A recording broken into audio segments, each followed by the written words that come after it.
29 मार्च को आप सब लोगों ने पहले भी उसको काफ़ी कवरेज दी है। एक बच्ची का जो लाश मिलती है हमें खुरामा गांव, जो Lolab police station Lolab area में है और पुलिस स्टेशन लालपुरा का एरिया पड़ता है।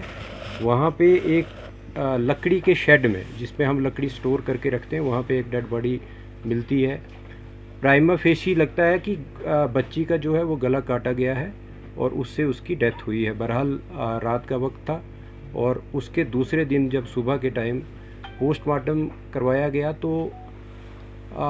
एक डिस्कशंस डॉक्टर के साथ जो हुई और प्रिलिमिनरी जो पोस्टमार्टम रिपोर्ट उनके हिसाब से ये पता चलने लगा कि बच्ची का गला भी घोंटा गया है, क्योंकि उसके कुछ आर्गन्स पे जो ब्लड वो ज़्यादा था। और जिससे जो डॉक्टर्स का अपना बताने का तरीका होता है, उन्होंने ये भी असेस किया कि शायद बच्ची का जो गला पहले घोंटा गया है और फिर उसको उसके जो गर्दन पे है वो छुरी चलाई गई है या कोई तेज़ नोक की जो भी चीज़ जिससे गला काटा गया है। बहरहाल इसी के चलते जो वजूहत थी, जैसे लगता था कि जहाँ डेड बॉडी पड़ी हुई है और साथ में जो सराउंडिंग्स थी, उन सारे जो मौके को देख के शक जो है वो ज़्यादा आसपास के लोगों पे ही जाने लगा। और जो बहरहाल तफ्तीश शुरू की गई, उसमें डीएसपी जो लोलाब है सरफराज बशीर, वहाँ के चौकी ऑफिसर आज़र शकील और एसएचओ मलिक नसीर, इसके साथ साथ एडिशनल एसपी और मैं भी स्पॉट पे गए और थोड़ा इंट्रोगेशन में भी ज्वाइनिंग हुई। और कुछ सस्पेक्ट जो हमने उस पर ज़ीरोइंग की तो उनमें फैमिली ही सस्पेक्ट आने लगी, क्योंकि जब फैमिली को क्रॉस चेक किया गया कि वो किस सीक्वेंस में लड़की जो है वो रूपोश हुई थी और किस सीक्वेंस में मिली, तो उसमें ज़ीरोइंग जो हुई वो फैमिली पे ही हुई। बहरहाल जब फैमिली में भी सेपरेट इन्वेस्टिगेशन चलने लगी, इंक्वायरी चलने लगी, तो लड़की का बाप, जिसका नाम मोहम्मद इकबाल खटाना है, वो हमारा प्राइम सस्पेक्ट लेके उसमें तफ्तीश में आने लगा। और जब उसको अच्छे तरीके से जब क्रॉस क्वेश्चनिंग और बाकी तफ्तीश के जो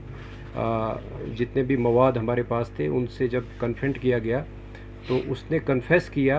कि इस छोटी बच्ची जो कि मोहम्मद इकबाल की ही बच्ची है, उसका जो मर्डर है वो उसने खुद किया है, बाप ने किया है। और उसको हमने हिरासत में भी फॉर्मली अरेस्ट किया। और ये कहानी निकल के आई कि चूँकि ये जो इकबाल जो है अपनी बीवी से पिछले 1 साल से इनके बीच जो काफ़ी पर्सनल इश्यूज़ को लेके लड़ाई होती रहती थी, मैं तू भी होता रहता था, इवन फिज़िकल असाल्ट भी होता रहता था। इसी शाम को जब 29 तारीख को जब इकबाल चूँकि पेशे से एक ड्राइवर है, गाड़ी चलाता है सोमो, वो घर लगभग 4:15 बजे के करीब जब घर आया, उसके बाद उसने जो शाम के लिए जैसे गांव में होता है कि लकड़ी काटी जाती या दूसरे कोई और डोमेस्टिक काम जो है वो किए। और जब 6 बजे के आसपास काम ख़त्म करके फिर अपने घर में पहुंचा, तो बीवी के साथ दोबारा से उसका, क्योंकि उस सुबह भी उसका झगड़ा हुआ था और शाम को फिर से उसका काफ़ी लड़ाई हुई, आपस में बहस मुबासा हुआ और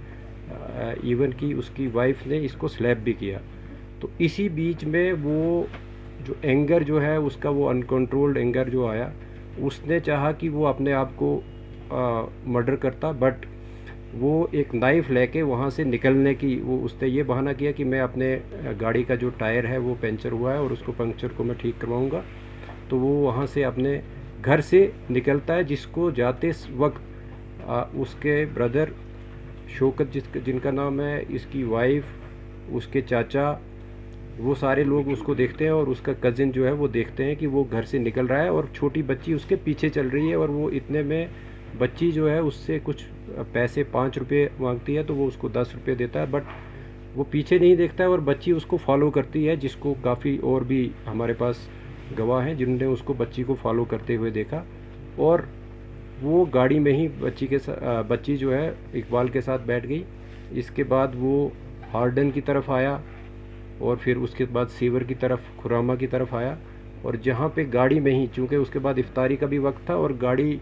उसने एक आइसोलेटेड प्लेस पे लगाई, जब देखा कि लोग जो है वो चूँकि इफ्तार के बाद रश भी कम हो जाता है, आजकल तरावी का वक्त होता है, और जो ही तरावी के लिए लोग निकल पड़े, तो उसने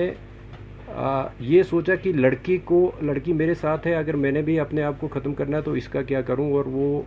जो आउट ऑफ रेज जो है वो पहले बच्ची का गला घोंटा और बच्ची जो है उसकी डेथ जो है उसी में हो गई। और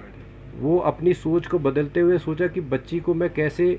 किसी जगह ऐसी जगह रखूं कि वो उसकी डेड बॉडी जो है वो मिल जाए और फिर मैं अपने आप को भी ख़त्म करूं। बट जब वो वहाँ पे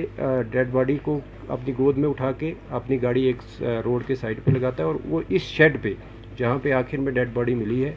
वहाँ पे रखता है।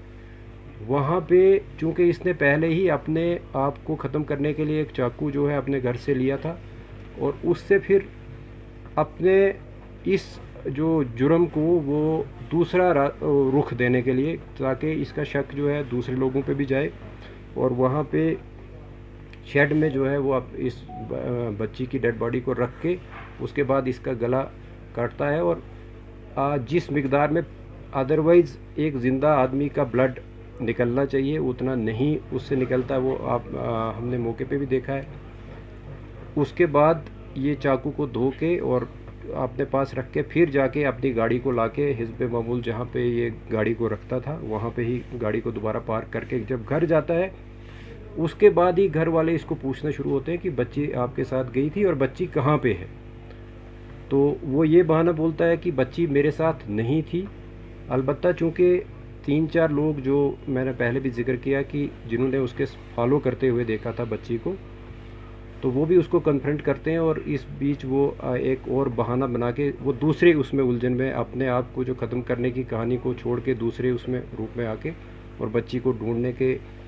गर्ज से या उसको एक और दूसरी रूपोश वाली जो भी मोड़ देने के गर्ज से वो थाना में पहुंचता है और वहाँ पे अपनी रिपोर्ट जो है वो दर्ज करवाता है कि मेरी बच्ची गायब है। लेकिन जिस बीच वो रिपोर्ट करने के लिए आ रहा होता है उसी बीच जब उसके घर वाले या दूसरे मोहल्ले वाले बच्ची को ढूंढ रहे होते हैं, मस्जिद से भी अनाउंसमेंट की जाती है और उसकी वाइफ को ये बच्ची इस शेड में स्पॉट होती है डेड हालात में। तो वहाँ से फिर बच्ची को बरामद करके वो फिर से जो मैंने पहले शुरुआत में की कि बच्ची को किस तरीके से फिर उसका पोस्टमार्टम किया गया और बाकी जो सारी कार्रवाई मुकम्मल की गई। अभी तक की तफ्तीश में सिर्फ मोहम्मद इकबाल ही एक वाहिद सस्पेक्ट जो वाहिद मुलजिम जो है वो सामने उभर के आया, ट्रांसपायर हुआ है इन्वेस्टिगेशन में और उसी को गिरफ़्तार भी किया गया है। जिस चाकू से उसने बच्ची का गला काटा था वो भी उसने फिर किचन में एक और मखसूस जगह पे छुपा के रखा था, वो भी बरामद किया गया है। इसके साथ साथ उसके कपड़े जिन पे जो उसके कफ्स होते हैं कॉलर, ये जो बाजू के, उनसे भी ब्लड जो स्टेन्स मिले हैं और उनको भी सीज़ किया गया है। और जहाँ जहाँ पे वो रुका है और जिस तरीके से हमने टेक्निकल जो एविडेंस को कलेक्ट किया है वो बिल्कुल कॉरोबरेट होता है कि वो कहाँ कहाँ गया था और किस किस कौन कौन सा उसका मूवमेंट पैटर्न रहा है, वो भी सारा इस्टेब्लिश हुआ है। बहरहाल जो तफ्तीश अभी तक हुई थी और मुझे लगता है कि यहाँ तक ही हमारी तफ्तीश जो है, अब इसको सिर्फ जो बाकी लीगल प्रोसीजर्स हैं वो हमने पूरे करने हैं और जो इकबाल है उसको गिरफ्तार किया गया है। सर इस साजिश में और कोई अरेस्ट हो सकता है क्योंकि जिस तरह से डोमेस्टिक मियाँ बीवी की लड़ाई जो है वो मुझे लगता है थोड़ी बहुत नोक झोंक, बड़े लेवल की नोक झोंक हर जगह होती है। बहरहाल ये जुर्म जो है क्योंकि मर्डर है तो मर्डर में या तो इंटेंशन आपकी देखी जाती है या नॉलेज देखा जाता है कि आप जो काम कर रहे हो क्या इससे किसी की डेथ हो सकती है या आपकी पहले से किसी को मारने की गर्ज हो। तो चूँकि इकबाल ने जब गला घोंटा है अपनी बेटी का तो उसको तो ये ज़ाहिरी तौर पे मालूम था कि मैं गला घोंटूँगा इसकी डेथ होगी। तो अभी तक की तफ्तीश में सिर्फ एक ही जो एक्यूज़्ड है वो इमर्ज हुआ है जिसका नाम इकबाल है और जो कि उस बच्ची का जिसकी डेथ हुई थी उसका फादर है।